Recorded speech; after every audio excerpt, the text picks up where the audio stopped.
سیرت کا ذکر ہوتا ہے، اور جہاں تک حضور اکرم صلی اللہ علیہ وسلم کی سیرت کی بات ہو یا حضور اکرم صلی اللہ علیہ وسلم کی عظمت کی بات ہو، ہر پہلو اتنا بے مثال ہے کہ آج تک کوئی بیان کر ہی نہیں سکا اور قیامت تک کوئی کر نہیں سکے گا۔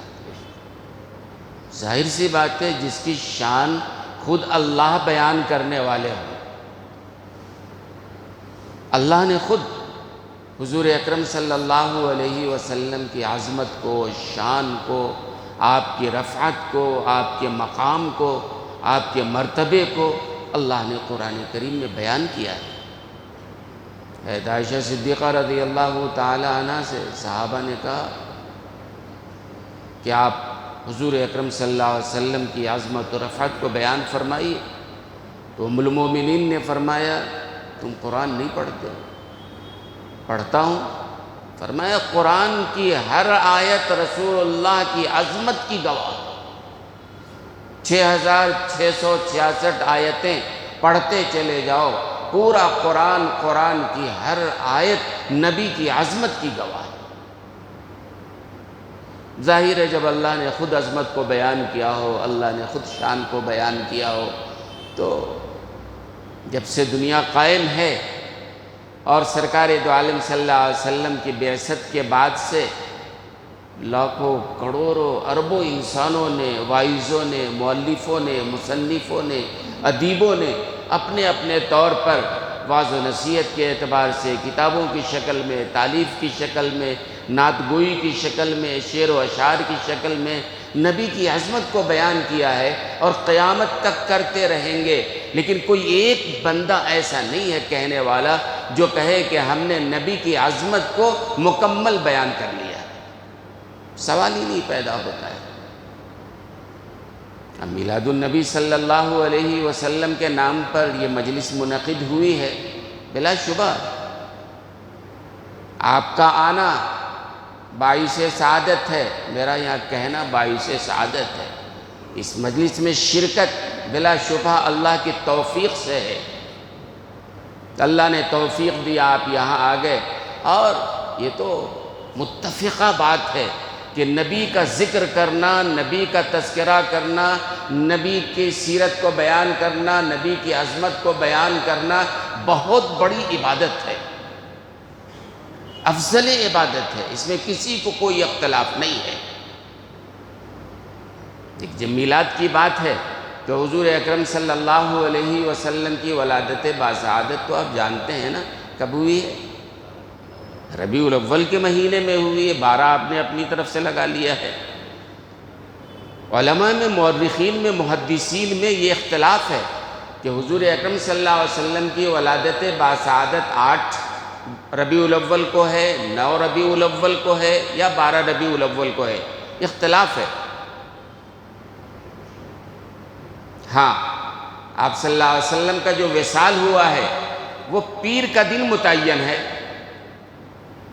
ولادت باسعادت کے بارے میں ائمہ کے کئی اقوال ہیں، لیکن عام طور سے ہمارے ہاں 12 ربیع الاول ہی مانا جاتا ہے، اور اکثر مورخین اور اکثر حضرات کی رائے یہ ہے کہ 12 ربیع الاول کو آپ صلی اللہ علیہ وسلم کی ولادت باسعادت ہوئی ہے۔ دوسرے اقوال بھی ہیں، محدثین نے اپنے طور پر دلائل کے ساتھ نقل کیا ہے، اور اسی لیے 12 ربیع الاول کو دنیا کے مختلف ممالک میں آج کے دن یہ مجلسیں منعقد ہوتی ہیں، میلاد النبی کی مجلس، سیرت النبی کی مجلس، اور مسلمان اس میں شریک ہوتے ہیں، اور پھر کچھ شیرینی ہوتی ہے، پھر اس کے بعد نبی کے ذکر ہوتا ہے، اور لوگوں کے چہرے پہ خوشی ہوتی ہے، اور یہ سب کام عبادت سمجھ کے کرتے ہیں۔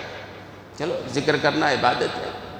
تو آپ صلی اللہ علیہ وسلم کی ولادت باسعادت جو ہوئی ہے ربیع الاول کے مہینے میں ہوئی ہے، اور پیر کے دن ہوئی ہے، اور مشہور قول کے مطابق 12 ربیع الاول بھی مان لیتے ہیں، اور عیسوی اعتبار سے کہتے ہیں 22 اپریل کی تاریخ تھی 578 عیسوی، 570 پر 1 عیسوی، 22 ربیع الاول کی تاریخ تھی، صبح صادق کا وقت تھا، 4:20 کا وقت تھا، جو آئے جن کے آنے سے رونق آ گئی گلزار ہستی میں۔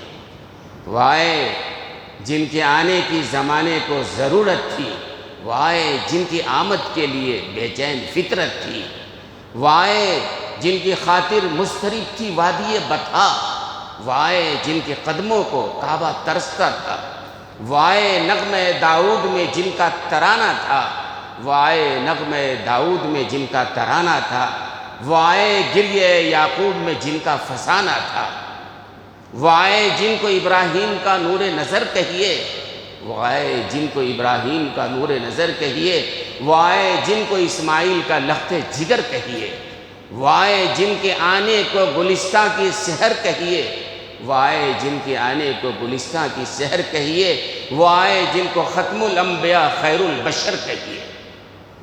آپ صلی اللہ علیہ وسلم 12 ربیع الاول کو مشہور قول کے مطابق پیر کا دن تھا، صبح صادق کا وقت تھا، 4:20 کا وقت تھا، اور عیسوی اعتبار سے 22 اپریل کی تاریخ تھی 571 عیسوی، جب آپ صلی اللہ علیہ وسلم تشریف لائے۔ کوئی کہے کہ یہ 4:20 کہاں سے آپ نے دیکھ لیا، یہ کہاں سے لے لیا؟ علماء نے لکھا ہے اصل میں 22 اپریل کو اس زمانے میں صبح صادق کا جو وقت تھا وہ 4:20 پہ تھا، اور آپ صلی اللہ علیہ وسلم کی ولادت ہوئی ہے صبح صادق کے وقت، تو مطلب 4:20 پہ 22 اپریل کو 12 ربیع الاول کو پیر کے دن صبح صادق آپ صلی اللہ علیہ وسلم اس دنیا میں تشریف لائے ہیں۔ اور آپ جو تشریف لائے ہیں تو آپ صلی اللہ علیہ وسلم کی ولادت اس سے پہلے کے بھی واقعات ہیں کہ آپ کے نور کو دنیا نے دیکھا، اور نبی کا جو نور تھا ہر نبی کے پیشانی پہ چمکتا رہا ہے، ہر نبی کے پیشانی پہ چمکتا رہا ہے۔ اور علماء نے لکھا ہے کہ 10,000 سال کا زمانہ حضور اکرم صلی اللہ علیہ وسلم سے پہلے حضرت آدم علیہ السلام تک کا، کہتے ہیں کہ اللہ نے تمام نسب کو محفوظ رکھا ہے۔ آپ کے پورے نسب میں کوئی زانیہ، کوئی زانی، کوئی بدکردار، کوئی بد اخلاق تو دور کی بات ہے، کوئی بتوں کی عبادت کرنے والا بھی نہیں تھا۔ اللہ نے نبی کے پورے نسب کو محفوظ رکھا ہے۔ ایسے نسب میں اللہ نے نبی کو پیدا کیا ہے، اور آپ کے نبی بنائے جانے کا فیصلہ تو بہت پہلے ہو گیا تھا۔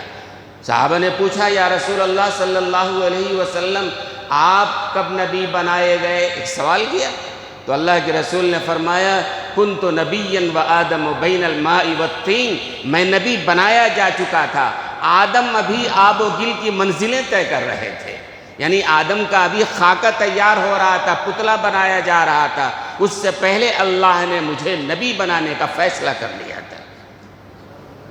روایت بھی ہے نا لولا لما خلقت شیئا، اے محبوب اگر ہم نے آپ کو بنانا نہ ہوتا تو ہم نے کسی چیز کو نہ بنایا ہوتا، نہ یہ زمین ہوتی، نہ یہ آسمان، نہ یہ شمس، نہ قمر، نہ چاند، نہ ستارے، یہ کسی چیز کا وجود نہ ہوتا۔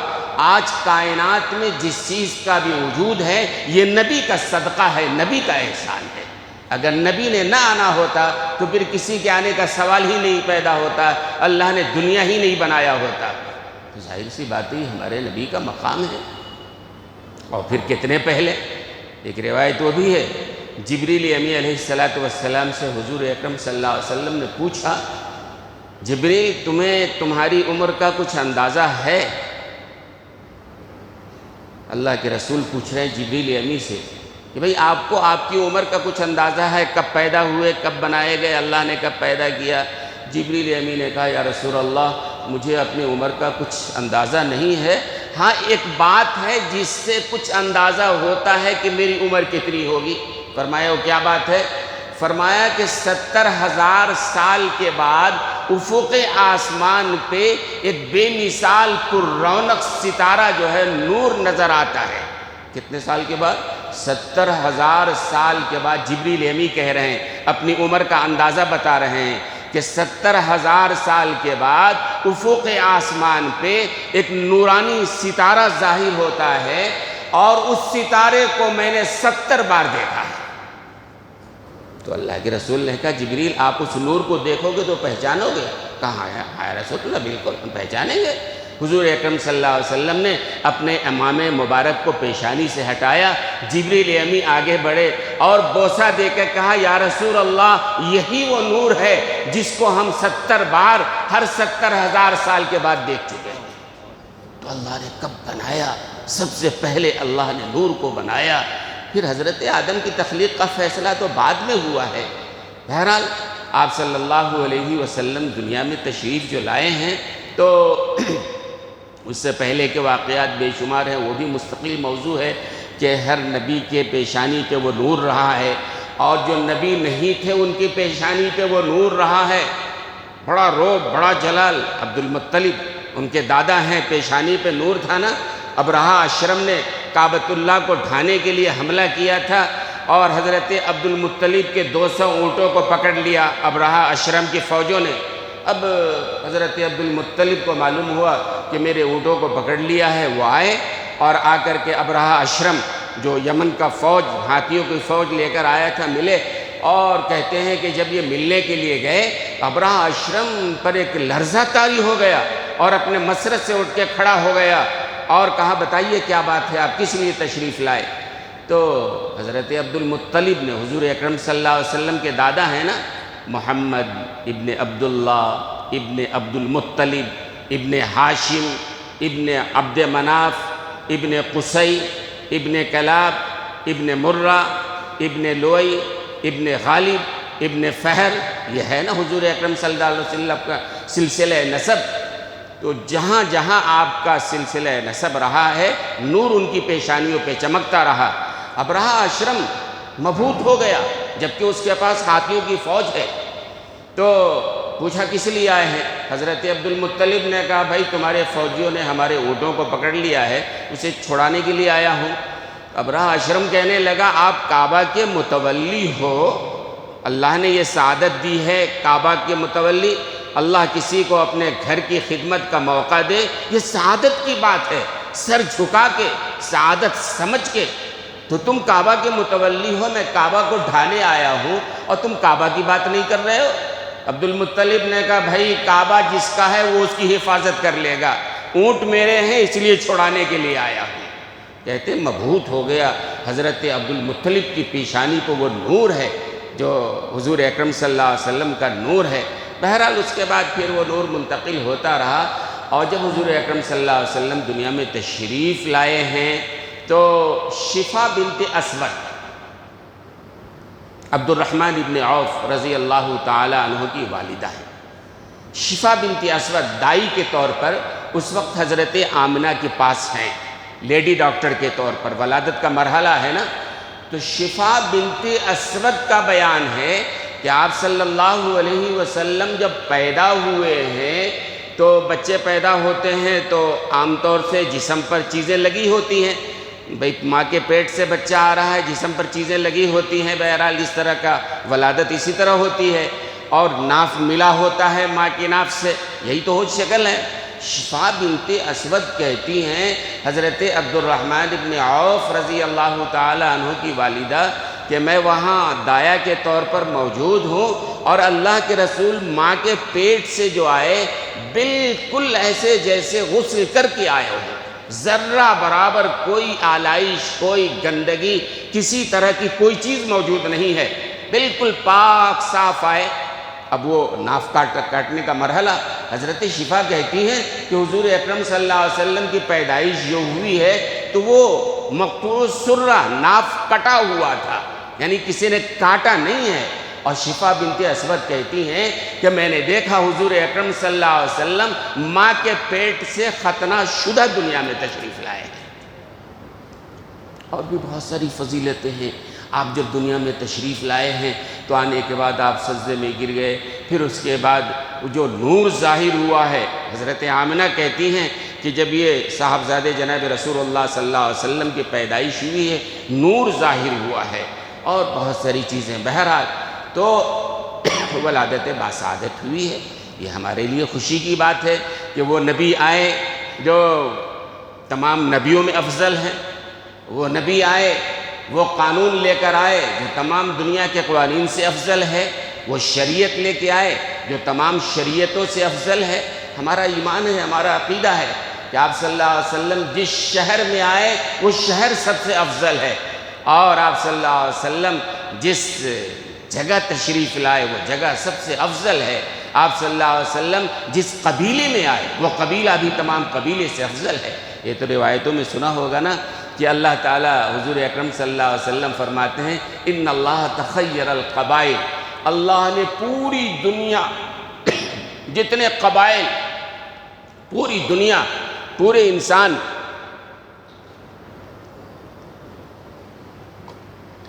پوری دنیا پر اللہ نے نظر، ان اللہ تخیر القبائل، تمام قبائل پر اللہ نے نظر ڈالا، اور تمام قبائل پر نظر ڈال کر تمام قبائل میں، تمام انسانوں میں سب سے افضل عرب ہیں، اللہ نے عرب کو ایک طرف چھانٹ لیا۔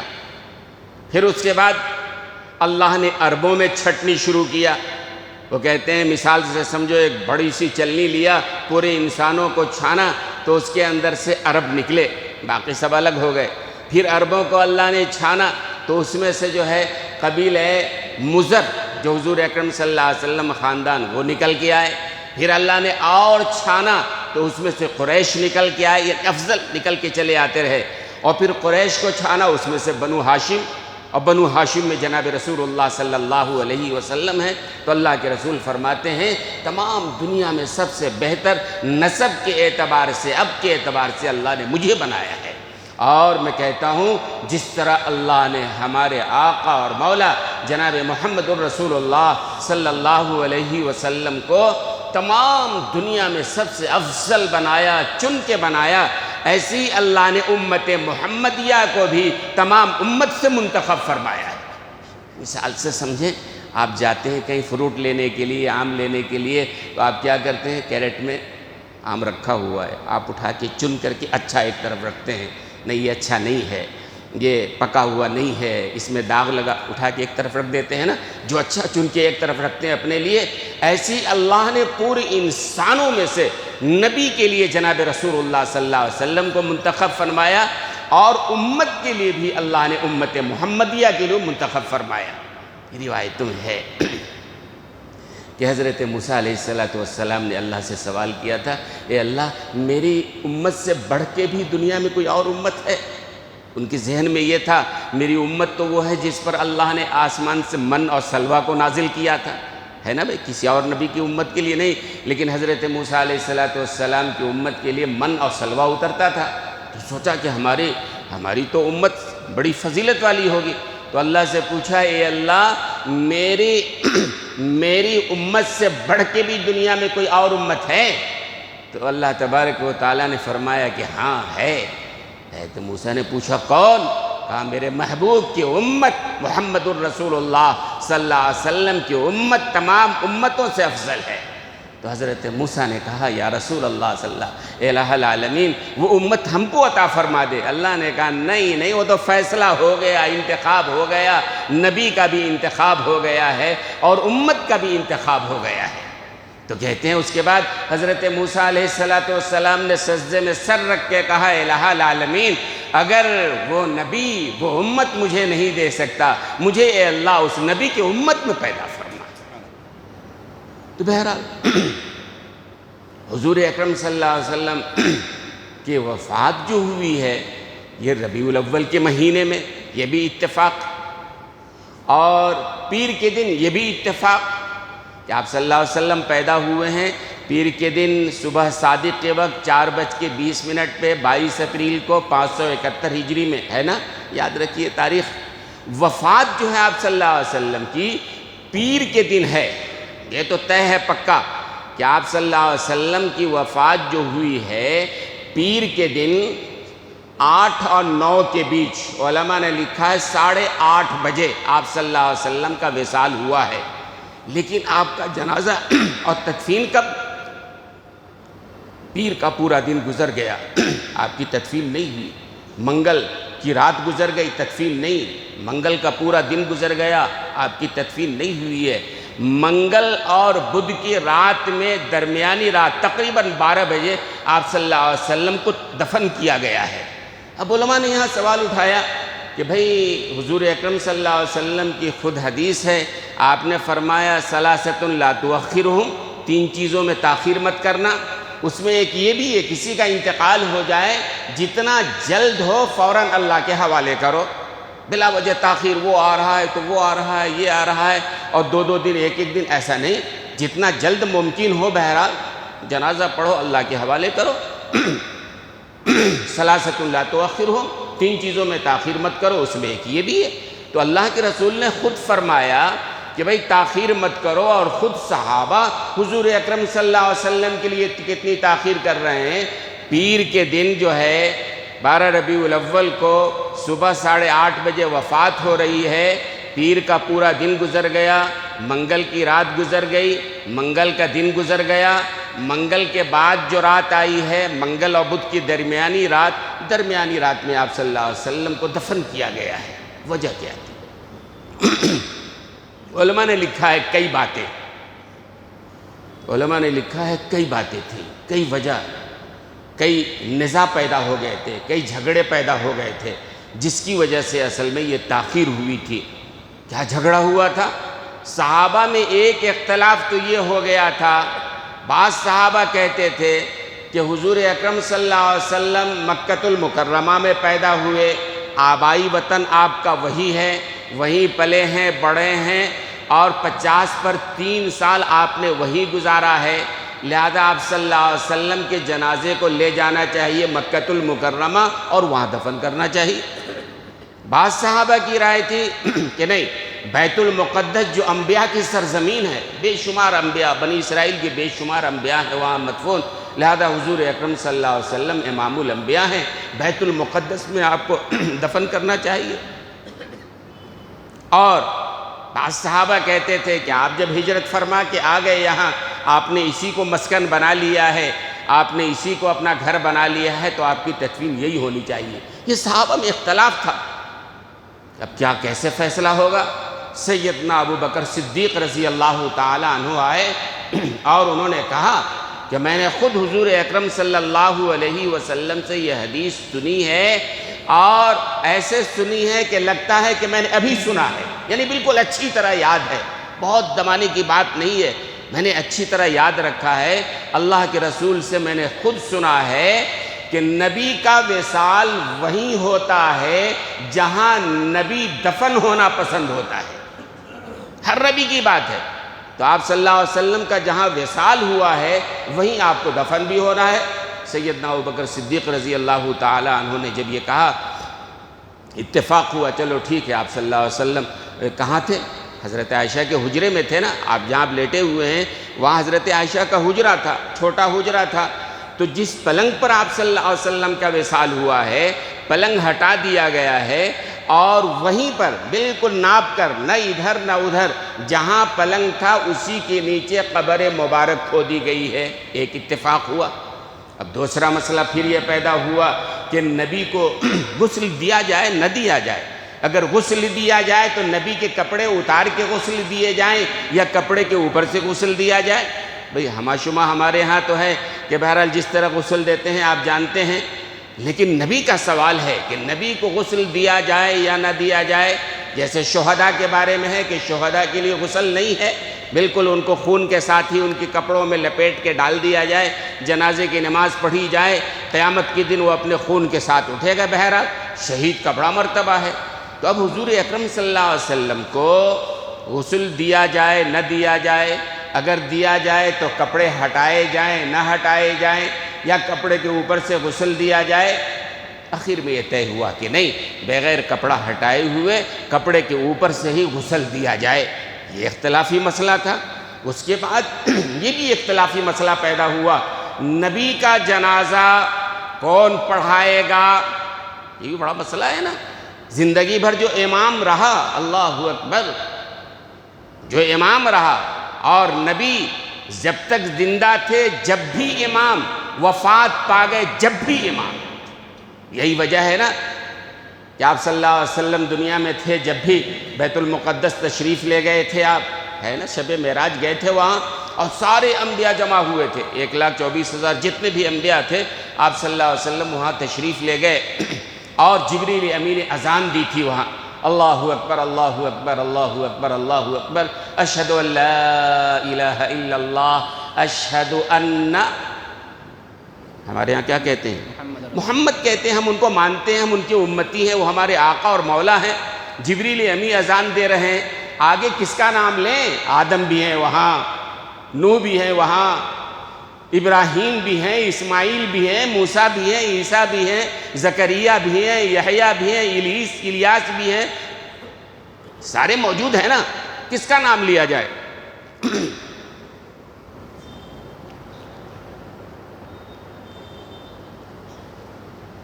جبریل امی رک گئے، اشہد ان، کس کا نام لیں؟ سارے انبیاء موجود ہیں۔ اللہ کی طرف سے وحی آئی کہ جبریل آپ بھی اسی کا کلمہ پڑھ لیجئے جس کا کلمہ پڑھنے کے لیے سارے انبیاء یہاں جمع ہوئے۔ اللہ نے سارے انبیاء سے عہد لیا تھا نا کہ میرا نبی جب اخیر میں جائے گا لَتُؤْمِنُنَّ بِهِ، تم سب کو ایمان لانا پڑے گا، کلمہ پڑھنا پڑے گا۔ اگر کلمہ پڑھو گے تو ہم نبوت دیں گے، اگر کلمہ نہیں پڑھو گے تو ہم نبوت نہیں دیں گے۔ اللہ نے طے کر دیا تھا۔ کب طے کیا تھا اللہ نے؟ نہ آدم کا پتہ تھا، نوح کا پتہ تھا، نہ ابراہیم کا، نہ اسماعیل کا، کسی کا پتہ نہیں تھا۔ نہ یہ آسمان، نہ زمین، نہ سورج، نہ چاند، ستارے، کسی چیز کا وجود نہیں تھا۔ اللہ نے عالم ارواح میں ایک کانفرنس کیا تھا، اور تمام انبیاء جن کو قیامت تک کے لیے آنا تھا، اللہ نے سب کو جمع کیا تھا۔ غیر انبیاء وہاں نہیں موجود تھے، اور اللہ نے تمام انبیاء سے عہد لیا تھا کہ بھائی انبیاء کرام سے اللہ عہد لے رہے ہیں، وَإِذَا أَخَذَ اللَّهُ مِيثَاقَ النَّبِيِّينَ لَمَا آتَيْتُكُم مِّن كِتَابٍ وَحِكْمَةٍ۔ اللہ نے عہد لیا تھا انبیاء سے کہ آپ سب کو ہم نبی بنانا چاہتے ہیں، لیکن شرط یہ ہے ثُمَّ جَاءَكُمْ رَسُولٌ مُصَدِّقٌ لِمَا مَعَكُمْ، سب سے اخیر میں میرا محبوب آئے گا، اگر اس محبوب پر ایمان لانا منظور ہے ہم آپ کو نبوت دیں گے، ورنہ نہیں دیں گے۔ قالوا اقررنا، اقررتم، منظور ہے؟ تمام انبیاء نے کہا تھا قالوا اقررنا، اے اللہ ہم اقرار کرتے ہیں، ہمیں منظور ہے کہ آپ کا اس محبوب جو سب سے اخیر میں آئے گا ہم اس پر ایمان لائیں گے۔ اللہ نے کہا فاشہدوا وانا معکم من الشاہدین، تم بھی گواہ رہو اور تمہارے ساتھ میں بھی گواہ ہوں۔ تب جبریل امین نے اذان دیا، کھڑے ہیں، کس کا نام لے؟ وہی آئی کہ جس کا کلمہ پڑھنے کے لیے سب یہاں آئے ہیں، آپ بھی انہی کا نام پڑھیے۔ جبریل امین نے کہا اشہد ان محمد الرسول اللہ، بات ختم ہو گئی۔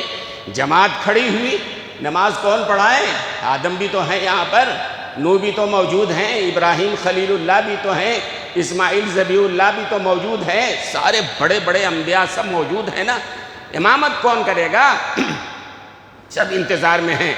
اللہ کی طرف سے وحی آئی، جبریل امین نے کہا صلی رکعتین باخوانک، تقدم صلی رکعتین باخوانک من المرسلین۔ یا رسول اللہ آپ کس کا انتظار کر رہے ہیں؟ آپ کے ہوتے ہوئے کوئی امام ہو ہی نہیں سکتا ہے، آگے بڑھیے، آپ نماز پڑھائیے۔ بات سمجھ آ رہی ہے؟ آپ کے ہوتے ہوئے کوئی امام بن ہی نہیں سکتا ہے۔ تو یہ اختلاف پیدا ہوا صحابہ میں کہ آپ صلی اللہ علیہ وسلم زندگی بھر جب تک زندہ رہے آپ کی موجودگی میں کوئی امامت کر ہی نہیں سکتا تھا، بات طے۔ آپ کا وصال ہوا ہے، اب آپ کی امامت کون کرے؟ یہ مسئلہ پیدا ہوا، اور وہ مولانا صدیق حسن صاحب، نواب صدیق حسن خان، بھوپال کے والی تھے، وہ حکمراں تھے وہاں کے بڑے مشہور۔ تو ایک اہل حدیث، وہ اہل حدیث تھے، وہ ان کے بڑے ہیں وہ۔ تو ایک نوجوان نے خواب دیکھا، خواب یہ دیکھا کہ ایک بڑا مجمع ہے، اور مجمع میں صف اول میں جناب رسول اللہ صلی اللہ علیہ وسلم بھی موجود ہیں، اور اس مجمع کی امامت کر رہے ہیں نواب صدیق حسن خان۔ اب نوجوان بڑا خوش ہوا نا کہ ہمارے امام ہیں، ہمارے بڑے ہیں، اور اللہ کے رسول ہیں، اتنا بڑا مجمع ہے، اور اس مجمع کی امامت کون کر رہا ہے؟ نواب صدیق حسن۔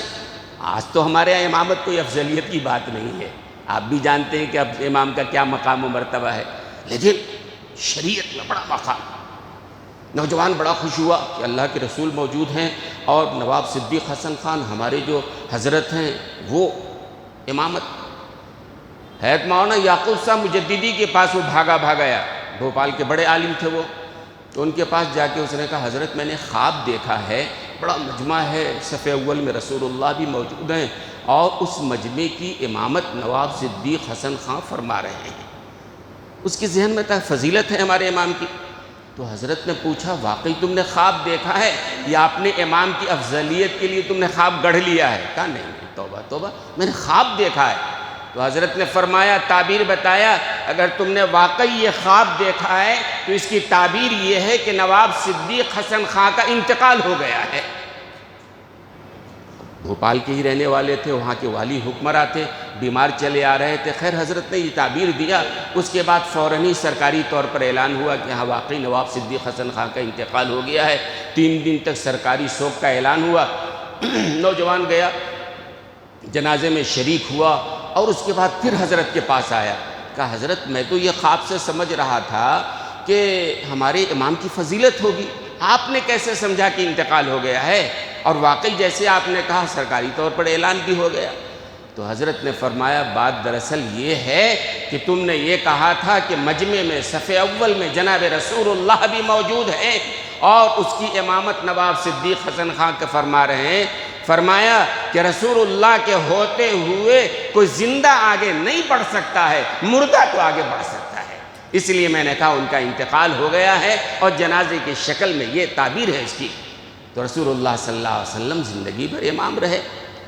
اب آپ کے جنازے کی امامت کون کرے؟ صحابہ میں اختلاف ہوا، یعنی تاخیر کیوں ہوئی میں بتا رہا ہوں۔ ایک وجہ یہ بھی تھی، کیسے ہو جنازہ، جنازہ ہو نہ ہو، امامت ہو نہ ہو۔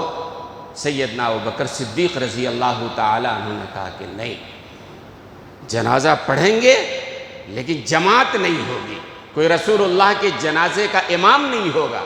اگر آپ سے کوئی پوچھے رسول اللہ صلی اللہ علیہ وسلم کے جنازے کی نماز کس نے پڑھائی، آپ کہیے کسی نے بھی نہیں پڑھائی، جماعت ہوئی نہیں۔